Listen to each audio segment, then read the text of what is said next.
Hi ನಮಸ್ಕಾರ welcome back to the channel Lulu creations. ನೀವೆಲ್ಲರೂ ಹೇಗಿದ್ದೀರಾ? ನೀವೆಲ್ಲರೂ ಚೆನ್ನಾಗಿದ್ದೀರಾ ಅಂತ ನಾನು ಭಾವಿಸ್ತಾ ಇದ್ದೀನಿ. ಇವತ್ತಿನ ವಿಡಿಯೋದಲ್ಲಿ ನೋಡಿ ಈ ತರದ ಬ್ಲೌಸ್ ಪೀಸ್ಗಳು ನೋಡ್ತಾ ಇದ್ದೀರಲ್ಲ. ಸೊ ರೀಸೆಂಟ್ ಆಗಿ ವರಮಹಾಲಕ್ಷ್ಮಿ ಹಬ್ಬ ಆಯ್ತಲ್ವಾ, ಸೊ ಈ ತರದ ಬ್ಲೌಸ್ ಪೀಸ್ಗಳು ಸಾಕಷ್ಟು ಒಟ್ಟಾಗಿದೆ. ಸೊ ಅದನ್ನೆಲ್ಲ ಯೂಸ್ ಮಾಡಿಬಿಟ್ಟು ಒಂದು ಹೊಸ ಹೊಸ ಪ್ರಾಡಕ್ಟ್ಸ್ ಅನ್ನ ಮಾಡೋಣ ಅಂತ ಅಂದ್ಕೊಂಡಿದೀನಿ. ಇವತ್ತಿನ ವಿಡಿಯೋದಲ್ಲಿ ನಾನು ಮಾಡ್ತಿರುವಂತ ಪ್ರಾಡಕ್ಟ್ಗೆ ಯಾವುದೇ ಸ್ಪಾಂಜ್ ಆಗ್ಲಿ, ಜಿಪ್ ಆಗ್ಲಿ, ರನ್ನರ್ ಆಗ್ಲಿ ಇದು ಯಾವುದ್ರ ಅವಶ್ಯಕತೆನೂ ಇಲ್ಲ. ಜಸ್ಟ್ ಒಂದು ಬ್ಲೌಸ್ ಪೀಸು ಮತ್ತೆ ಯಾವ್ದಾದ್ರು ಓಲ್ಡ್ ಬಟ್ಟೆ ಅಥವಾ ಬೇಡದೇ ಇರುವಂತಹ ಬಟ್ಟೆಗಳನ್ನ ಯೂಸ್ ಮಾಡಿ ಮಾಡಬಹುದು. ಅಂದ್ರೆ ಲೈನಿಂಗ್ಗೋಸ್ಕರ ಒಂದು ಬಟ್ಟೆ ಬೇಕು, ಹಾಗೆ ಮೇನ್ ಬಟ್ಟೆ ನಾನು ಆಸ್ ಯೂಶುವಲ್ ಬ್ಲೌಸ್ ಪೀಸ್ ಅನ್ನೇ ಬಳಸ್ತಾ ಇದ್ದೀನಿ. ಸೊ ಬನ್ನಿ ಇವತ್ತಿನ ವಿಡಿಯೋವನ್ನ ಶುರು ಮಾಡೋಣ. ಹಾಗೆ ಶುರು ಮಾಡೋಕ್ಕಿಂತ ಮುಂಚೆ ಆಸ್ ಯೂಶುವಲ್ ಒಂದೇ ರಿಕ್ವೆಸ್ಟ್ ಇರುತ್ತೆ, ನಮ್ಮ ವಿಡಿಯೋ ನಿಮ್ಗೆ ಇಷ್ಟ ಆಗ್ತಿದ್ರೆ ಒಂದು ಲೈಕ್ ಅನ್ನ ಕೊಡೋದನ್ನ ಮರಿಬೇಡಿ.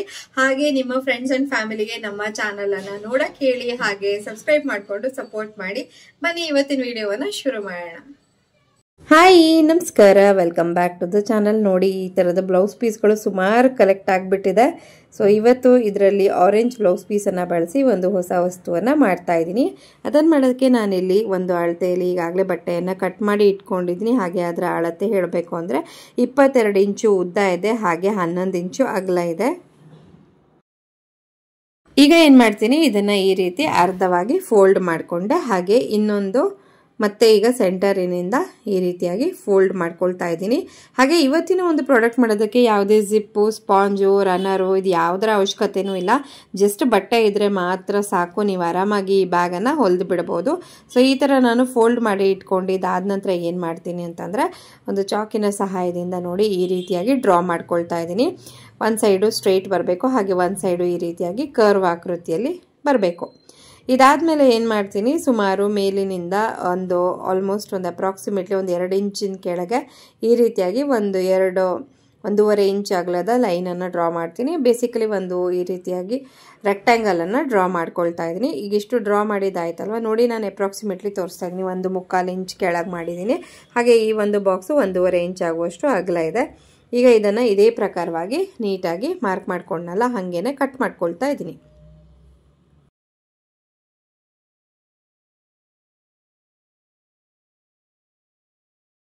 ಈಗ ಈ ರೀತಿಯಾಗಿ ಕಟ್ಟಿಂಗ್ ಅನ್ನ ಮುಗಿಸಿದಾಯ್ತು. ನೋಡಿ ಓಪನ್ ಮಾಡಿದ್ರೆ ಈ ತರ ಕಾಣಿಸ್ತಾ ಇದೆ. ಸೊ ಇದು ನಮ್ಮ ಮೇನ್ ಕಟ್ಟಿಂಗು. ಇದಾದ್ಮೇಲೆ ನಾನು ಇದೇ ಅಳತೆಯಲ್ಲಿ ಮುಂಚೆ ನಾನು ತೋರಿಸಿದ್ನಲ್ಲ ಅದೇ ಅಳತೆಯಲ್ಲಿನೇ ಒಂದು ಲೈನಿಂಗ್ ಬಟ್ಟೆ ಕೂಡ ಆಲ್ರೆಡಿ ರೆಡಿ ಇಟ್ಕೊಂಡಿದ್ದೀನಿ.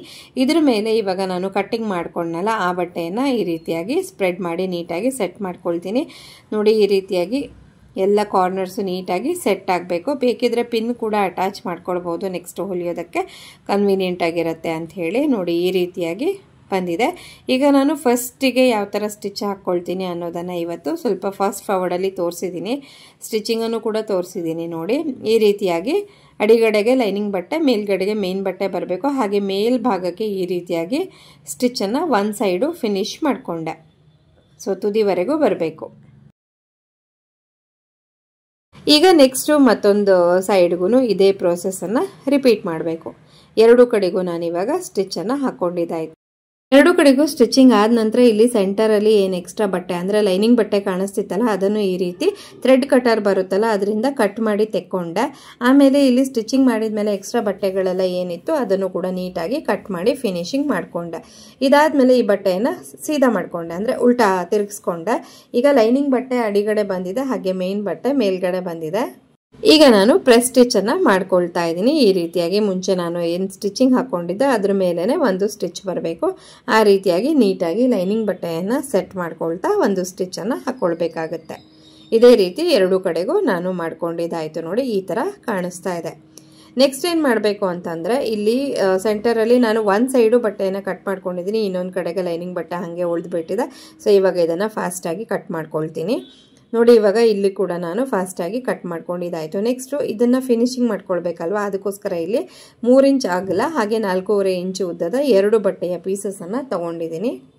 ನಂತರ ಏನು ಮಾಡಬೇಕು ಅಂದರೆ ಅದನ್ನು ಈ ಪ್ರಕಾರವಾಗಿ ಎರಡೂ ಕಡೆಗೂ ನಾನೇನು ಕಟ್ಟಿಂಗ್ ಮಾಡ್ಕೊಂಡಿದ್ದೆ ಅದ್ರ ಮೇಲೆ ಇಟ್ಟುಕೊಂಡು ಒಂದು ರೆಕ್ಟ್ಯಾಂಗಲ್ ರೀತಿಯಾಗಿ ಫಸ್ಟಿಗೆ ಸ್ಟಿಚ್ ಮಾಡ್ಕೊಳ್ಬೇಕು. ನಾನಿವಾಗ ಸ್ಟಿಚಿಂಗನ್ನು ಮಾಡಿ ತೋರಿಸ್ತಾ ಇದ್ದೀನಿ ನಿಮಗೆ. ಸೊ ಈ ರೀತಿಯಾಗಿ ಇಟ್ಕೊಂಡು ನಾನು ಸ್ಟಿಚಿಂಗನ್ನು ಮಾಡ್ಕೊಳ್ತೀನಿ. ಸ್ಟಿಚಿಂಗ್ ಮಾಡೋದನ್ನು ಕೂಡ ಸ್ವಲ್ಪ ಫಾಸ್ಟ್ ಫಾರ್ವರ್ಡಲ್ಲಿ ತೋರಿಸಿದ್ದೀನಿ, ನೋಡ್ತಾ ಹೋಗಿ.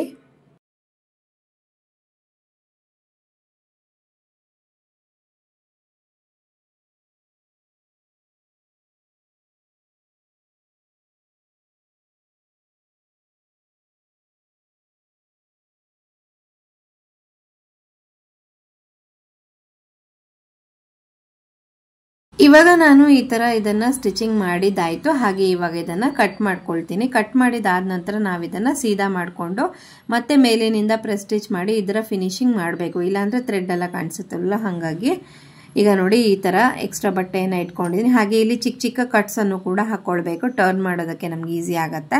ಸೊ ಇಷ್ಟು ಮಾಡಿದ ನಂತರ ಇದನ್ನ ಈ ರೀತಿಯಾಗಿ ಉಲ್ಟಾ ತಿರುಗಿಸ್ಕೊಂಡು ನೀಟಾಗಿ ಸೆಟ್ ಮಾಡಿ ಮತ್ತೆ ಅದಕ್ಕೆ ಮೇಲಿನಿಂದ ನೀಟಾಗಿ ಪ್ರೆಸ್ ಸ್ಟಿಚ್ ಅನ್ನ ಮಾಡ್ಕೊಳ್ಬೇಕು. ಅದನ್ನು ಕೂಡ ಇಲ್ಲಿ ನಾನು ವಿಡಿಯೋದಲ್ಲಿ ತೋರಿಸಿದ್ದೀನಿ, ನೋಡ್ತಾ ಹೋಗಿ.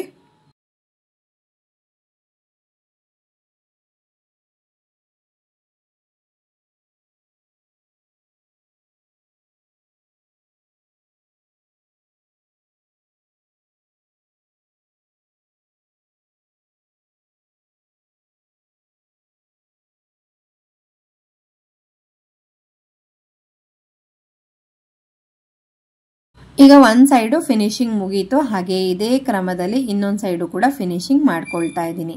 ತುಂಬಾ ಸಿಂಪಲ್ ಆಗಿ ಮಾಡಬಹುದಾದಂತ ಹ್ಯಾಂಡ್ ಬ್ಯಾಗ್ ಇದು. ನಿಮ್ಮ ಹತ್ರ ನೀವು ಬಿಗಿನರ್ಸ್ ಆದ್ರೂ ಕೂಡ ಜಸ್ಟ್ ಬಟ್ಟೆಗಳಿದೆ ಏನ್ ಮಾಡಬಹುದು ಅಂತ ಕೇಳಿದಾಗೆಲ್ಲ ಖಂಡಿತವಾಗಿ ಈ ತರದ ಬ್ಯಾಗ್ಸ್ ಅನ್ನ ಮಾಡ್ಕೊಳ್ಬಹುದು. ತುಂಬಾ ಸಲ ನನಗೆ ಕಾಮೆಂಟ್ಸ್ ಬರ್ತಿರತ್ತೆ, ನಮ್ಮ ಹತ್ರ ಸ್ಪಾಂಜ್ ಇಲ್ಲ ಮತ್ತೆ ಜಿಪ್ ಇಲ್ಲ, ಅದು ಯಾವುದು ಬಳಸದೇನೆ ಮಾಡುವಂತ ಬ್ಯಾಗ್ಗಳನ್ನ ಜಾಸ್ತಿ ತೋರಿಸಿ ಅಂತ ಹೇಳಿ ನಾನು ಕೂಡ ಆದಷ್ಟು ಟ್ರೈ ಮಾಡ್ತಿದ್ದೀನಿ ಅಂತ ಬ್ಯಾಗ್ಗಳನ್ನೇ ಮಾಡೋದನ್ನ ತೋರಿಸ್ಬೇಕು ಅಂತ ಹೇಳಿ. ಸೊ ಇನ್ನೂ ತುಂಬಾ ಒಳ್ಳೊಳ್ಳೆ ವಿಡಿಯೋಸ್ ನಾನು ಪೋಸ್ಟ್ ಮಾಡ್ತಾ ಹೋಗ್ತೀನಿ. ನೀವು ಕೂಡ ನಮ್ಮ ಚಾನಲ್ ಅನ್ನ ನೋಡ್ತಾ ಹಿಂಗೆ ಸಪೋರ್ಟ್ ಮಾಡ್ತಾ ಇರಿ.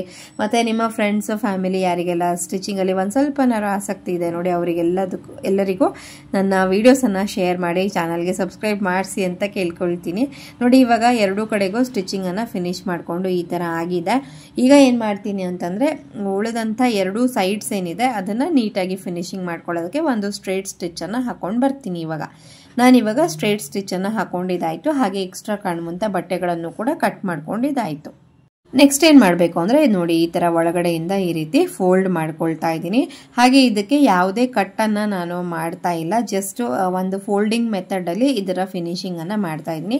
ಅಡಿಗಡೆಯಿಂದ ಸುಮಾರು ಒಂದು ಅರ್ಧ ಇಂಚ್ ಆಗುವಷ್ಟು ನೋಡಿ ಈ ರೀತಿ ಮೇಲ್ಗಡೆಗೆ ಫೋಲ್ಡ್ ಮಾಡಬೇಕು. ಆ ರೀತಿ ಫೋಲ್ಡ್ ಅಲ್ಲೇ ಇಟ್ಕೊಂಡು ಎರಡೂ ಕಡೆಗೂ ನಾವು ಸ್ಟಿಚ್ ಅನ್ನ ಹಾಕೊಳ್ಬೇಕು. ಒಂದು 2 ಅಥವಾ 3 ಸ್ಟಿಚ್ ಅನ್ನ ಹಾಕೊಂಡ್ಬಿಟ್ರೆ ಚೆನ್ನಾಗಿರುತ್ತೆ. ನೋಡಿ ಈ ರೀತಿ ಫೋಲ್ಡ್ ಆಗಿ ಇಟ್ಕೊಂಡು ಎರಡೂ ಕಡೆಗೂ ನಾನು ಸ್ಟಿಚ್ ಅನ್ನ ಹಾಕೊಳ್ತೀನಿ. ಈಗ ನಾನು ಸ್ಟಿಚ್ ಅನ್ನ ಹಾಕೊಂಡು ಬಂದಿದ್ದಾಯ್ತು. ನೋಡಿ ಫೈನಲ್ ಆಗಿ ಈ ತರ ಕಾಣಿಸ್ತಾ ಇದೆ. ಇವಾಗ ಇದನ್ನ ಸೀದಾ ಮಾಡ್ಕೊಳ್ಳೋಣ. ಇದನ್ನ ನೀವು ಚಿಕ್ಕ ಪುಟ್ಟ ತಿರುಗಾಟಕ್ಕೆ ಅಂದ್ರೆ ಲೈಕ್ ಟೆಂಪಲಿಗೆಲ್ಲ ಒಂದು ಹಣ್ಣು ಕಾಯಿ ಎಲ್ಲ ಹಾಕೊಂಡು ಹೋಗೋಕ್ಕೆ ಅಥವಾ ಭಜನೆ ಪುಸ್ತಕ ಅದನ್ನೆಲ್ಲ ಹಾಕೊಂಡು ಹೋಗೋಕ್ಕೆ ತುಂಬಾನೇ ಚೆನ್ನಾಗಿರುತ್ತೆ. ಬಟ್ಟೆದ ಹ್ಯಾಂಡಲ್ ಬಂದಿರೋದ್ರಿಂದ ಗಟ್ಮುಟ್ಟಾಗಿ ಕೂಡ ಇರುತ್ತೆ. ನಾನು ಜಸ್ಟ್ ಒಂದು ಬ್ಲೌಸ್ ಪೀಸಲ್ಲಿ ಮಾಡೋದನ್ನ ತೋರಿಸಿದ್ದೀನಿ. ಇಂಥ ಬ್ಲೌಸ್ ಪೀಸ್ಗಳು ಎಲ್ಲರ ಮನೇಲೂ ಸಾಮಾನ್ಯವಾಗಿ ಇರುತ್ತಲ್ವಾ. ಹಾಗೆ ಲೈನಿಂಗ್ ಬಟ್ಟೆ ನೀವು ಯಾವುದನ್ನೇ ಬೇಕಾದರೂ ಬಳಸ್ಕೊಳ್ಬಹುದು. ಸೊ ಈ ತರದ ಬ್ಯಾಗು ಸುಲಭವಾಗಿ ಮನೆಯಲ್ಲೇ ಇರುವಂತಹ ಐಟಮ್ಸ್ನಿಂದ ನೀವು ಮಾಡ್ಕೊಳ್ಬಹುದು. ಅಥವಾ ನೀವು ಇದನ್ನ ಆರ್ಡರ್ಸ್ ತಗೊಂಡು ಬೇರೆ ಬೇರೆ ಕಲರ್ಸ್ ಅಲ್ಲಿ ಮಾಡಿ ಕೂಡ ನಿಮ್ ಫ್ರೆಂಡ್ಸಿಗೆ ಕೊಡಬಹುದು.